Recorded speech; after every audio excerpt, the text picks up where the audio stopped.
రాష్ట్ర విభజన అనంతరం ఏపీలో కనుమరుగైందనుకున్న కాంగ్రెస్ పార్టీకి పూర్వ వైభవం వస్తుందా అంటే అవుననే తాజా పరిణామాలు తెలియజేస్తున్నాయి.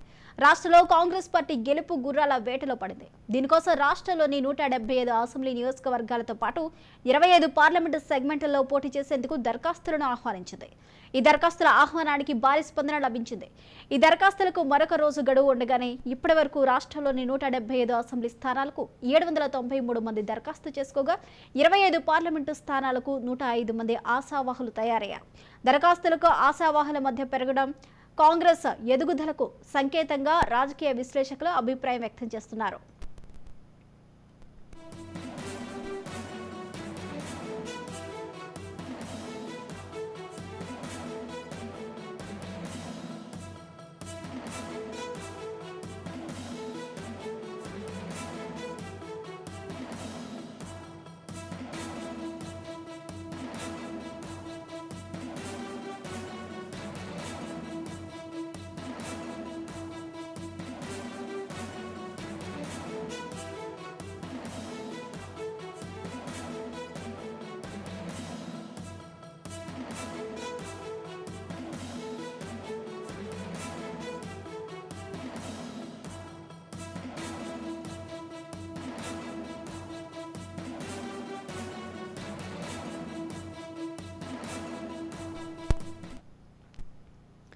దివంగత మాజీ ముఖ్యమంత్రి వైఎస్ రాజశేఖర్ రెడ్డి కుమార్తె వైఎస్ షర్మిల ఏపీసీసీ చీఫ్గా పగ్గాలు చేపట్టాక పార్టీ కార్యకర్తల్లో నూతన ఉత్సాహం నెలకొనిందనేది టాక్ వినిపిస్తుంది. వైఎస్ షర్మిల కూడా దూకుడు పెంచారు. రాష్ట్ర వ్యాప్తంగా పర్యటనలు చేస్తున్నారు. వైసీపీ ప్రభుత్వం పట్ల ఉన్న వ్యతిరేకతను క్యాష్ చేసుకునే దిశగా షర్మిల పావులు కదుపుతున్నారు. అధికార విపక్ష పార్టీలపై విమర్శన అస్త్రాలు సంధిస్తూ ప్రచారాన్ని హోరెత్తిస్తున్నారు.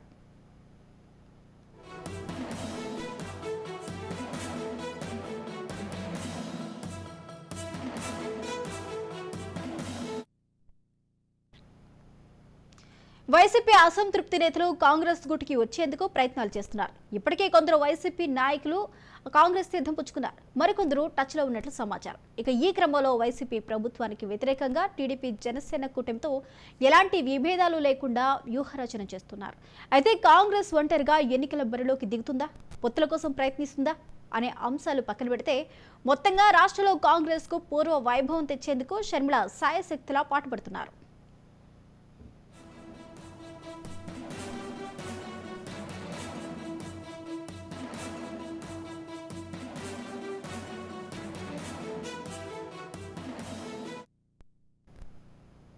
ఇక ఏపీలో ఉనికిలో లేదని అనుకున్న కాంగ్రెస్ పార్టీకి ఇన్ని దరఖాస్తులు రావడం ఆశ్చర్యానికి గురిచేస్తుంది. అయితే దీనికి ప్రధాన కారణం వైఎస్ షర్మిల నాయకత్వమని పార్టీ వర్గాలు అభిప్రాయపడుతున్నాయి. ఏపీలో వైఎస్ఆర్ పాలన తీసుకొస్తాననే మాటను ఆయుధంగా చేసుకున్న షర్మిల అధికార విపక్షాలపై దుమ్మెత్తిపోస్తున్నారు. సీఎం జగన్ తన సొంత సోదరుడని చూడకుండా అధికార వైసీపీపై విమర్శన అస్త్రాలు సంధిస్తున్నారు. చంద్రబాబు వదిలిన బాణమని ప్యాకేజ్ తీసుకుని స్క్రిప్ట్ చదువుతున్నారని ఇలా పలు రకాల విమర్శలు చేస్తున్న వైసీపీ లీడర్లకు దిట్టుగా సమాధానమిస్తున్నారు.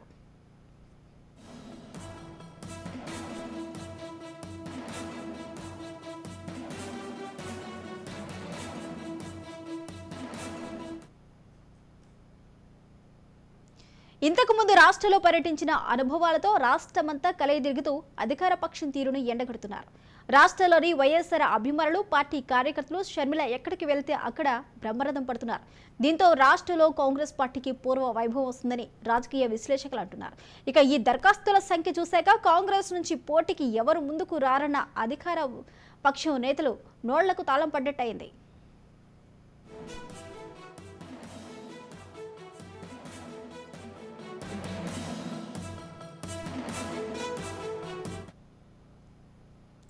రాష్ట్ర విభజన సమయంలో కాంగ్రెస్ వ్యవహరించిన తీరుపై ఉన్న వ్యతిరేకత కూడా తగ్గుముఖం పడుతుంది.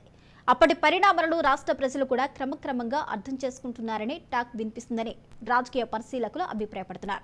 రాష్ట్రంలో ఇప్పటి వరకైతే అధికారం చేపట్టే అంతగా కాంగ్రెస్ ఎదగలేదు. అయితే ఈ పరిణామాలు మారే అవకాశాలున్నాయని అభిప్రాయం వ్యక్తమవుతుంది. వైఎస్ షర్మిల కూడా పార్టీపై ఉన్న వ్యతిరేకతను చెరిపేసేందుకు, పార్టీకి పూర్వ వైభవాన్ని తెచ్చేందుకు వ్యూహాత్మకంగా ముందుకు సాగుతున్నారు.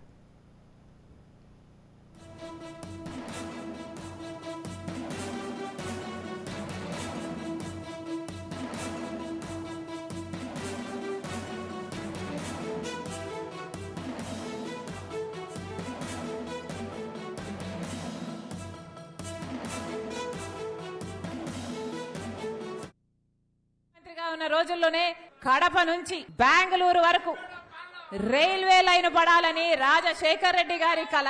ఈ రాజశేఖర్ రెడ్డి గారి కలను నెరవేర్చడమైనా పోనీ ఈ ప్రభుత్వానికి చేతనైందా అంటే అది కూడా చేతగాలేదు. రాజశేఖర్ రెడ్డి గారు ఉన్నప్పుడే దీనికి పర్మిషన్లు తెచ్చి కేంద్ర ప్రభుత్వంలో మాట్లాడి ఈ ప్రాజెక్టు శాంక్షన్ చేపించి మొదలు పెట్టించి రాజశేఖర్ రెడ్డి గారు ఉన్నప్పుడు 25 కిలోమీటర్ల రైల్వే లైన్ కూడా పడింది.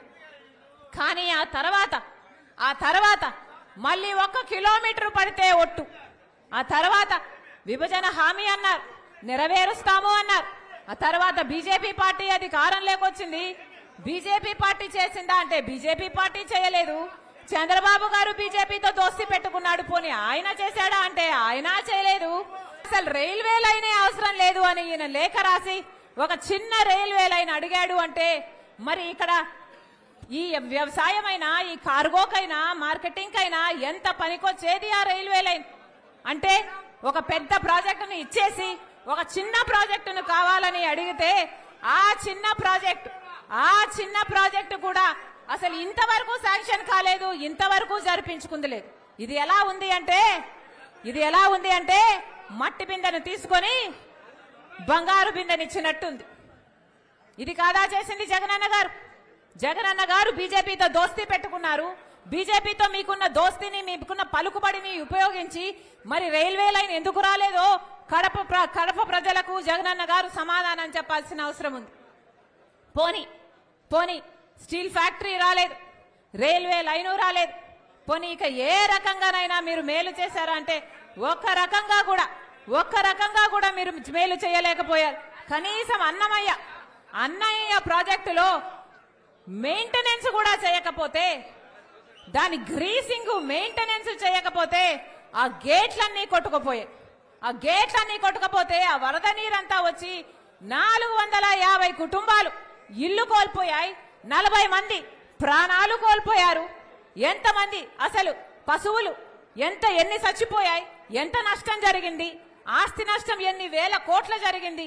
పోనీ అదైనా ఆదుకున్నారా అంటే సర్కారు చేసిన తప్పుకు పాపం ప్రజలు బలైపోతే ఈ రోజుటి వరకు వాళ్ళ ఇల్లు లేకుండానే బతుకుతున్నారు తప్ప పోనీ వాళ్ళని ఆదుకున్న పాపాన కూడా పోలే.